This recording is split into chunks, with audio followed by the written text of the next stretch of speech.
Hello, and welcome back to our PR and Communications Reflective account with me, Eddie Couple. Um, so, just as things sort of progress through the year, uh, all I can do is just kind of consolidate, as you can see, sort of a couple weeks of reflection in sort of to one account here. It kind of helps, obviously, with the way things have planned out throughout the semester, terms of arrangements, with social and trying to keep work in touch and everything like that, and trying to make sure I get out as much as I can with my exchange here. Just be putting weeks together and kind of just selecting a few points over the course of sort of the few weeks, which have kind of stood out most to me. So that's what we'll be doing for the next couple of episodes. So, so as we're kind of well over midway into the semester, I thought it'd be a good chance to look back through some of those original questions in the brief and kind of reflect back on where we are so far. So something major I learned about myself. Maybe this is not necessarily about myself. Perhaps kind of maybe my mindset on things is the interactions on Twitter have been quite good in terms of how we've been able to discuss things as a class. Actually, had one of my followers, a friend back home in my back in the UK, actually commented or sent me a message saying that he actually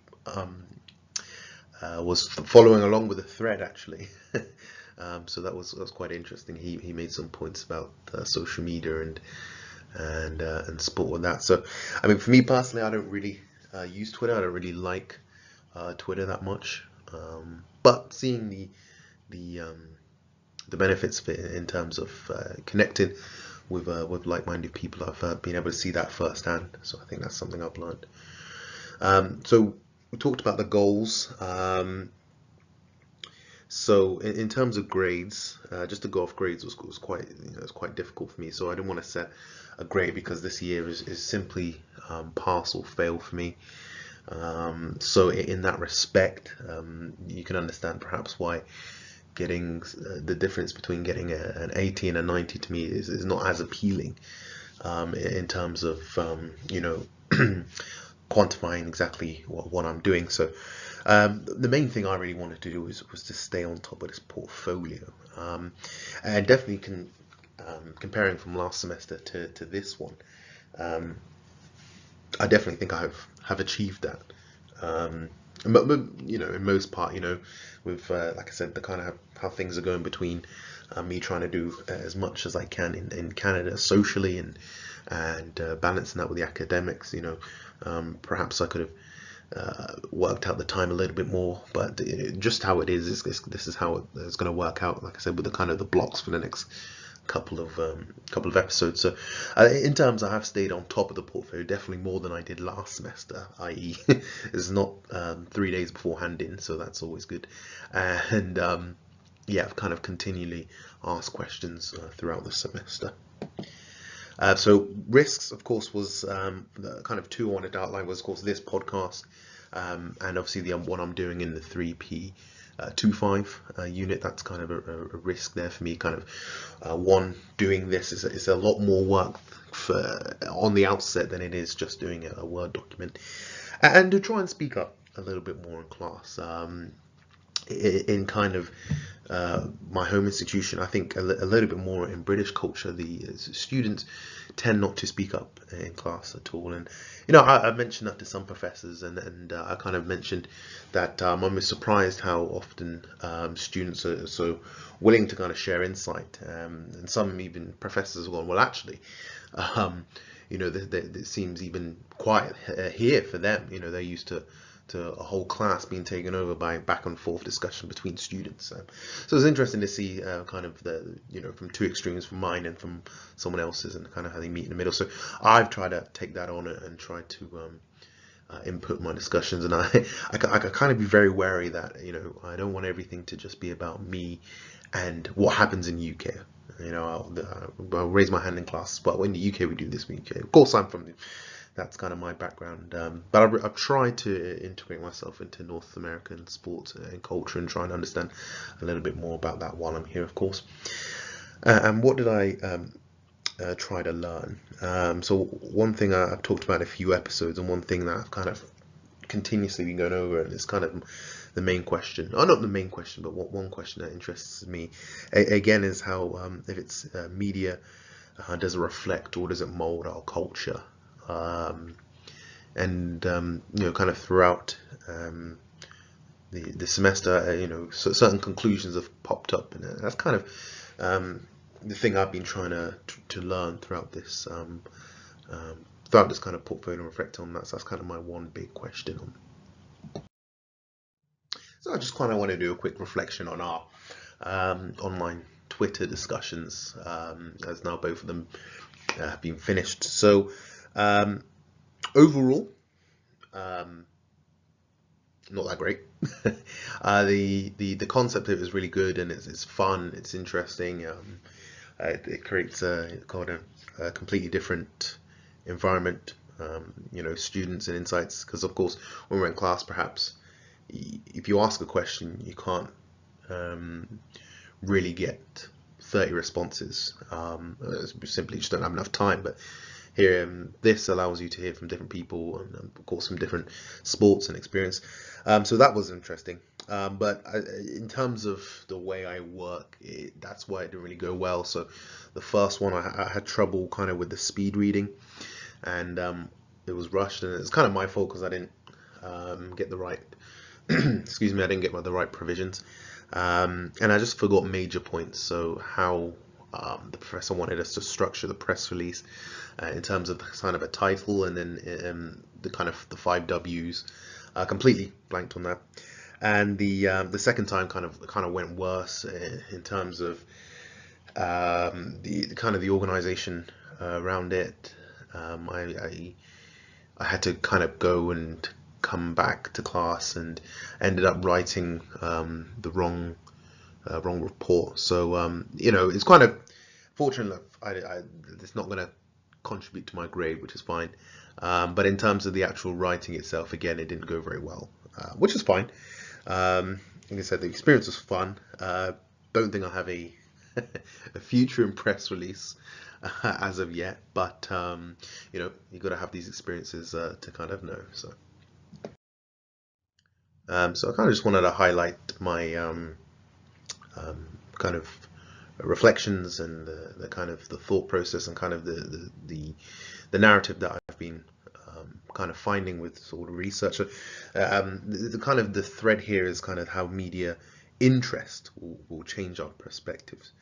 So I kind of discussed kind of last episode about the England national soccer team, and how things went from kind of bashing the manager to with the World Cup, and with things looking well, that the kind of we're proud of the boys that come through. So that can change. We had a lot of discussions about the Super Bowl and kind of the narrative, and originally it was supposed to be about the best quarterback and head coach from kind of the league. So Belichick and Brady are supposed to be the best, and McVay and Goff are supposed to be the best head coach quarterback tandem, and that rapidly changed through during the Super Bowl, and then much after it.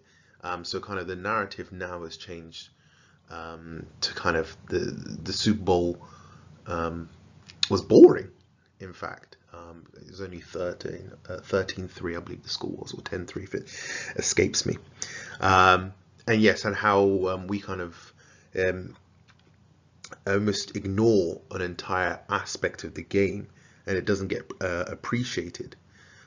So like I said, the people said the Super Bowl was the most boring game ever. But perhaps that's actually not true, in terms of actually the defense was actually phenomenal. That's why it was a low scoring affair. And again, when you add that in, you can even see how sports themselves are now changing because of the narrative in the media. So the NFL changed its rules to favor the offense. So the game itself, they want to see higher scoring games. They want to see more touchdowns. They want to see more points being scored. So they changed the game, changed the rules. So things like the quarterback can't get hit as much, and receivers allowed to essentially get away with more than the defense have. So even without the rules, the kind of the stigma around it, and how the referees probably themselves probably might not even subconsciously know, but they might not call some things because they know that they'll get ridiculed because the game is geared towards an offense. And we can see this, that a Super Bowl which actually has one side of the game performed excellently to the highest level, it is deemed boring. And while that might be true for people, of course, never seen the game before, maybe this is their first time, it definitely looks boring. It's a narrative that definitely does get followed and definitely does get pushed in the media. So the comment was made in class about how a country will show the sports that they excel in the best in terms of TV viewership and Olympic events. So with us Brits, we tend to excel recently tend to excel well in rowing, gymnastics, and cycling. So our TV will show those events more, and that does show to be consistent in terms of my experience and kind of just a sort of a rudimentary look. Although now things are changing, you can actually press the red button. I don't know if it's consistent around the rest of the world, but you press a button and then you have every single event at your fingertips, and you can watch whatever you want. So I wanted to dive in a little bit more, investigate a little bit about that more in UK sports. So here we have the 10 most viewed sports in English or UK of recent. So the ones that are in red, so association, football, soccer, rugby, Union League, cricket, swimming, and tennis. Those are the sports that England or UK or Great Britain has a team or a athlete in the top 10. So you could say that we are good at those sports essentially. Things like field hockey we're not the best in, horse racing, equestrian, or boxing the UK are not the best in. So why is something like field hockey still third if we're going on the narrative that we'll watch essentially what we're good at, if that's the argument we want to have. So why is field hockey still up there? And kind of looking around it, I think definitely in British culture, I think it boils down to domestic competition. So the reason association football, soccer, we tend to watch it more is because our domestic competition between English clubs and English clubs is very good. And the same with rugby and the same with cricket and of course with field hockey.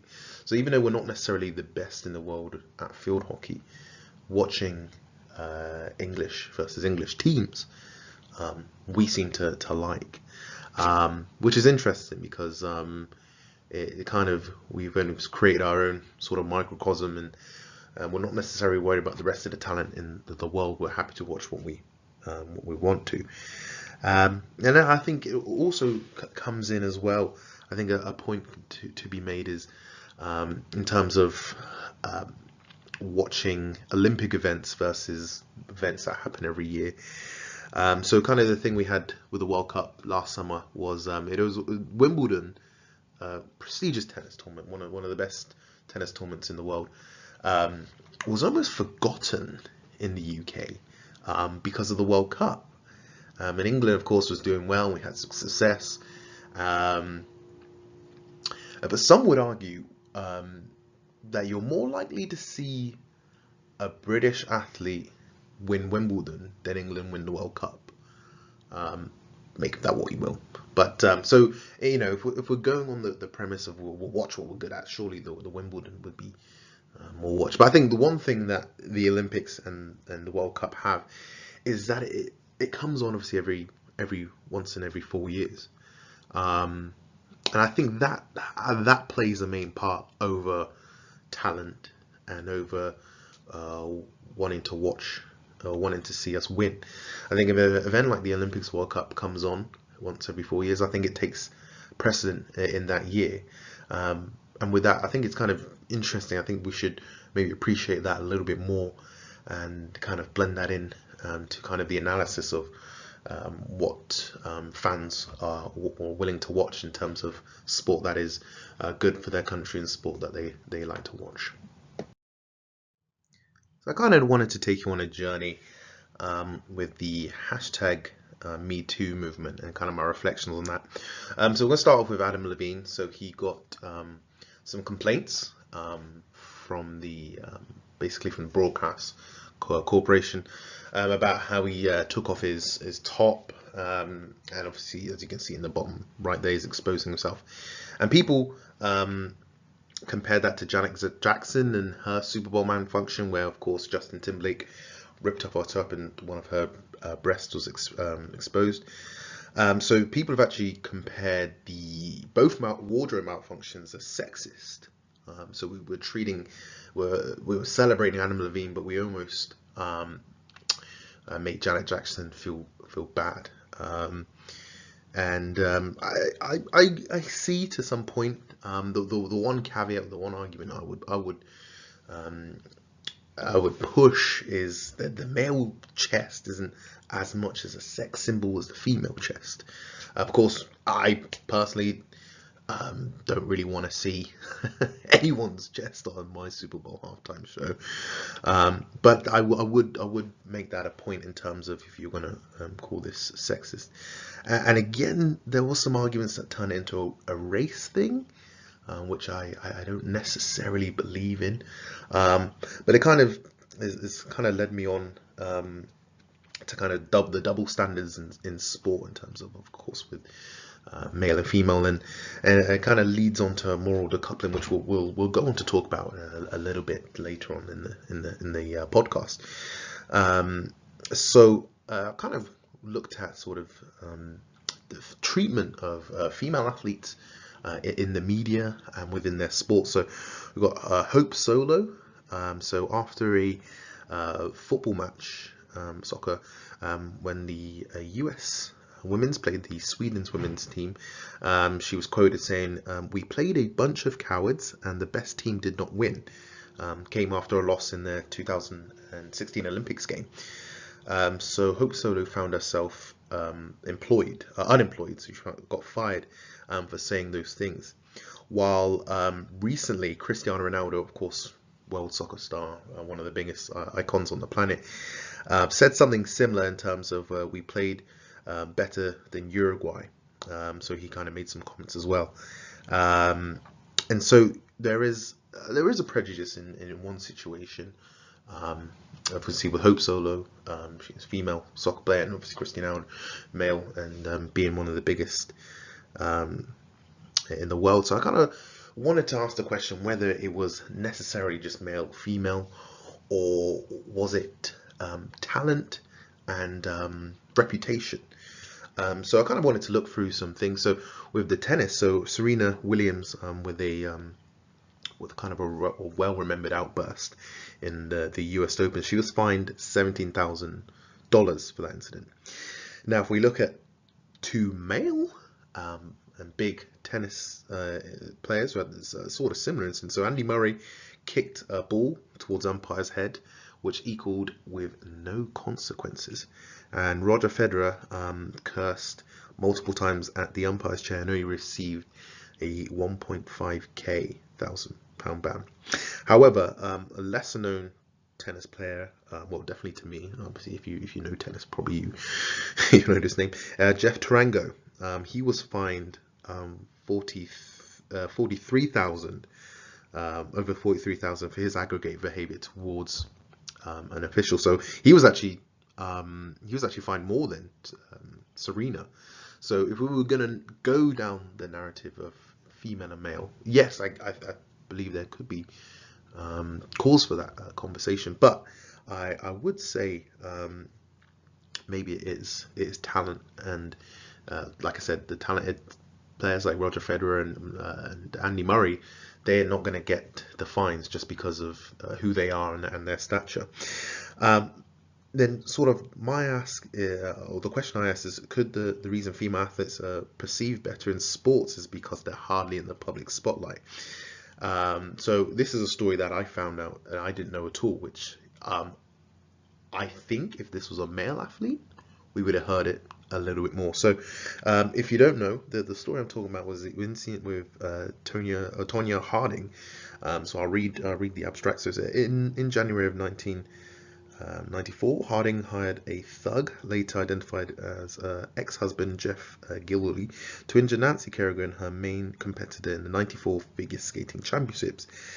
Gilwilly tracked Kerrigan down and took a baton to her lower thigh. The attack didn't break any of Kerrigan's bones, but it did force her to withdraw from the national championship. Both women went on to compete in the Lillehammer Winter Olympics, where Kerrigan took home silver medal. Harding only received a 3-year promotion and 500 hours of community service.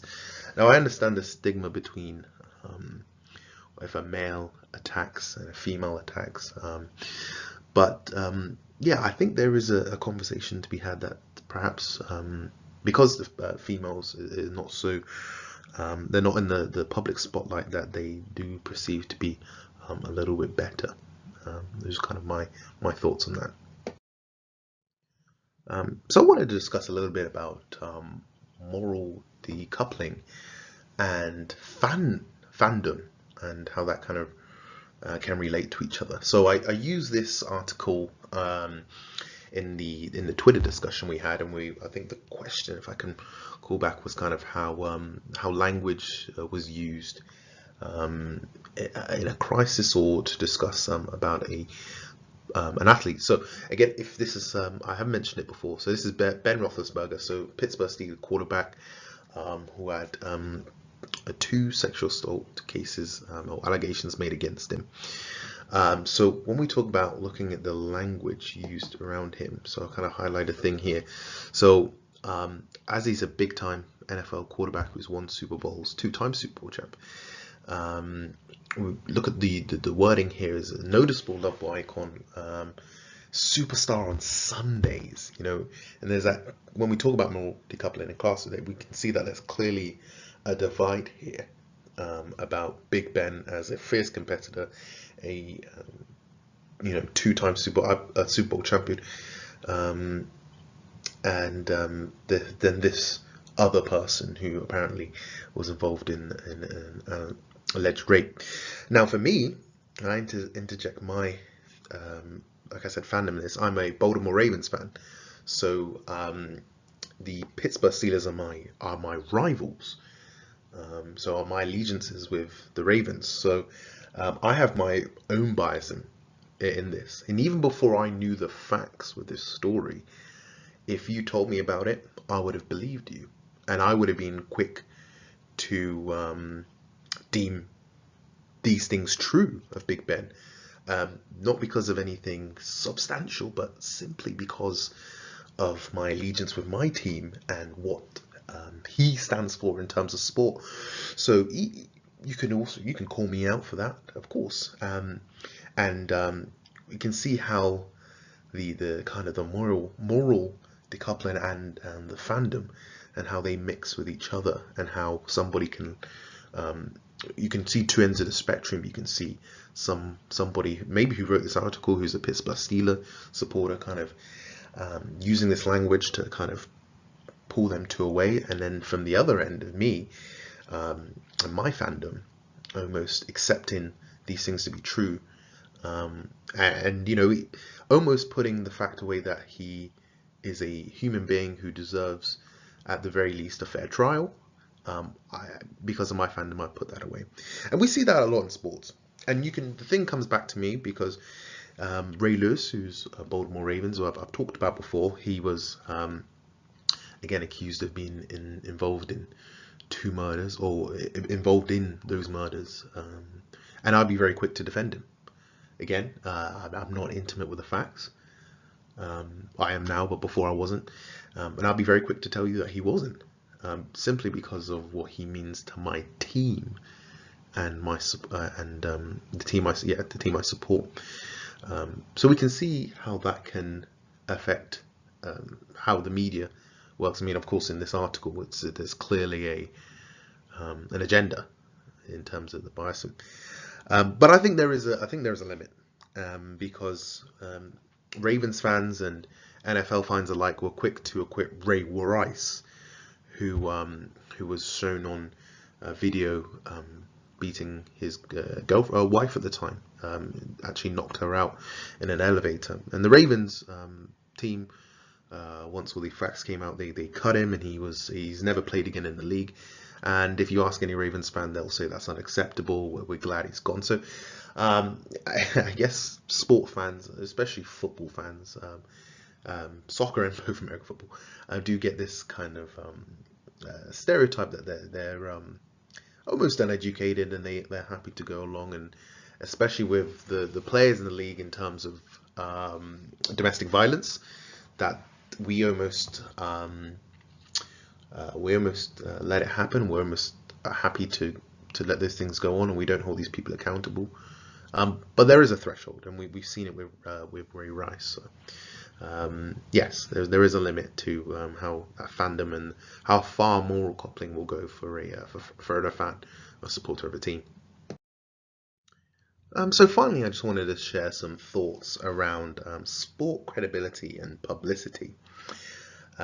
So kind of the thing we discussed in class, how media can add credibility to we'll discuss to discuss different things.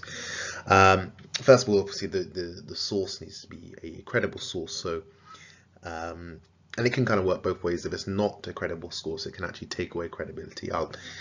I'll use BuzzFeed for an example, because you're less likely to look at a source from BuzzFeed and think that's a reliable and credible source than maybe through a bigger news network such as BBC or something like that.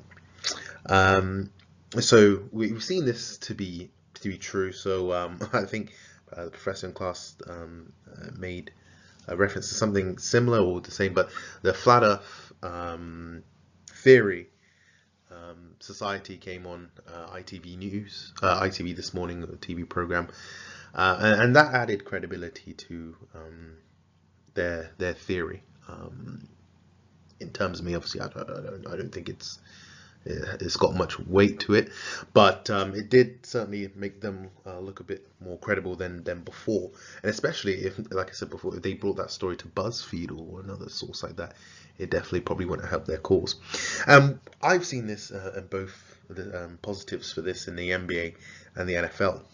Now, even though they're both worldwide sports, and they're big, they still have benefits in countries like the UK. So even it's quite late, the listings that they come on are like 3 a.m. in the morning.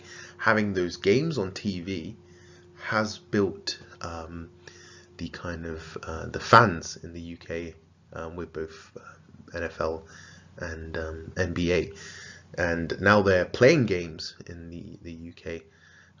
You can see the fan. The numbers of fan rise, and people are taking the game seriously, the ones who didn't know about it.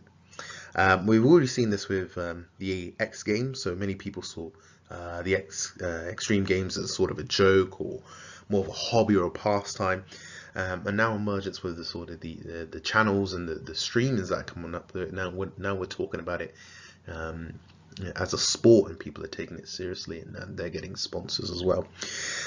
So it'd be kind of interesting to see how the perception of skateboarding changes with the 2020 Olympics, as now that's a sport, and how that will be shown, and in terms of medals and the accreditation we get with that, and kind of the seriousness that the media will have to take with it in terms of how they're going to show and how they're going to do their broadcast with it, how people will take that, and maybe we'll see a change with skateboarding turn into or be viewed as more of a professional sport rather than a hobby or something we see delinquents doing around the neighborhood. So the change of that would be quite interesting. Well, if you made it this far, thank you very much.